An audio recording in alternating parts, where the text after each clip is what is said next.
Sports in the 1920s, The Golden Age of Sports by Jim Sumner. The 1920s has been called the Golden Age of American sports. It has also been called the Age of the Spectator. The United States had a strong economy for most of that decade. Many workers had more leisure time. New and bigger stadiums and gymnasiums were built. The introduction of radio made it easier for fans to keep up with their favorite teams. Newspapers increased their coverage of sports. Improvements in roads made it possible for fans to travel to athletic events in distant cities.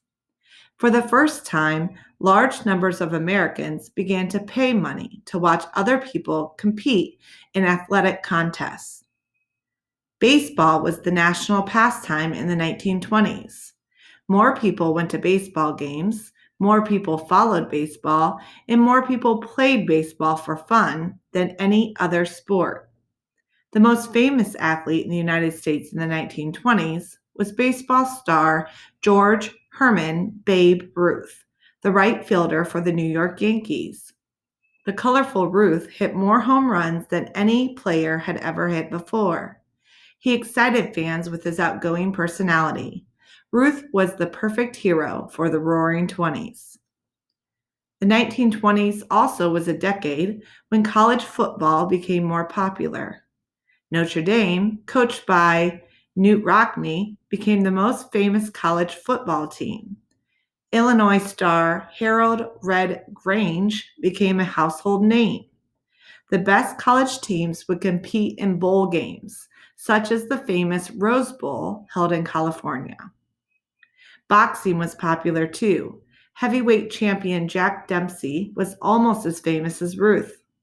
Horse racing, golf, and tennis all had their fans. College basketball was still a young sport. Professional football and basketball were minor sports. North Carolina followed most of these trends, although professional boxing and horse racing events were not widely held in the state because of their association with gambling. Baseball was very popular in North Carolina in the 1920s. Many communities had professional minor league teams. The Piedmont League had teams in such cities as Raleigh, Durham, Greensboro, High Point, and Winston. Charlotte had a team in the South Atlantic League. Many teams' players came from the local communities. The best players could advance to the major leagues. Rivalries could be fierce. Games between nearby cities like Raleigh and Durham could attract large crowds on weekends or holidays such as the 4th of July. Most colleges and high schools had teams. In fact, college baseball was more popular than college basketball during the 1920s. Baseball wasn't just a spectator sport. Many adults played baseball for community teams well into their 30s. Some businesses sponsored baseball teams. And there were some textile mill teams in state, though these were more prevalent in the 1930s.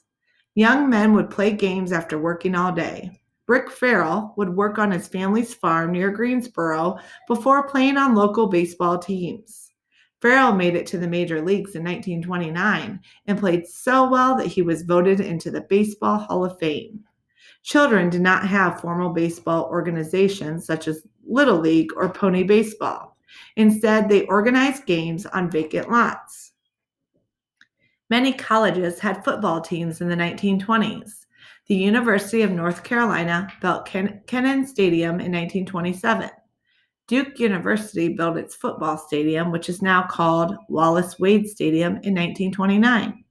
These schools still use these stadiums today. The best football teams in North Carolina weren't as famous as teams in the North or Midwest, but local interest was high. Local teams sometimes would board trains and go north to play schools such as Yale or Michigan State. By the end of the decade, many games were broadcast on the radio. Basketball was in its infancy in the 1920s. Even the biggest colleges played games in facilities not much bigger than today's high school gymnasiums. North Carolina State College played its home games in Thompson Gymnasium, which held about 2,000 people. Today's North Carolina State University's teams play in front of crowds 10 times as large. Still, there were some famous teams. The University of North Carolina went undefeated in 1924. Its star player, Durham's Jack Cobb, was considered one of the best players in the country. In 1928, Eddie Cameron became basketball coach at Duke University. Duke's famous Cameron Indoor Stadium, which opened up in 1940, is named after him. These two schools first played basketball against each other in 1920. Many fans today think that these two schools have the top rivalry in college basketball. UNC, Duke, North Carolina State, Wake Forest, and Davidson were members of the Southern Conference in the 1920s. Sports were racially segregated in North Carolina in the 1920s, as was almost every aspect of life. Baseball was as popular with African Americans as it was with whites. Walter Buck Leonard grew up playing baseball in Rocky Mount. In the early 1920s, he would work 8 hours at a railroad shop and then play baseball after work and on weekends. Leonard went on to join the Homestead Grades of the Negro National League. He is a member of the Baseball Hall of Fame. Historically black colleges such as North Carolina A&T had football, baseball, and basketball teams. Many African American colleges in the 1920s were members of the Central Intercollegiate Athletic Association, CIAA. This conference is still active. The CIAA had held its annual basketball tournament in Raleigh for the last few years. Women and girls had limited opportunities for sports in the 1920s. Most schools had physical education classes for girls. Some educators thought that running, jumping, and sweating were not very ladylike. They opposed athletic competition for women. Women had to fight for the right to compete. Many, but not all colleges and high schools had basketball teams for girls. Some girls competed in sports such as golf, tennis, or swimming. The 1920s ended with the beginning of the Great Depression. By that time, spectator sports had become a major part of the American life that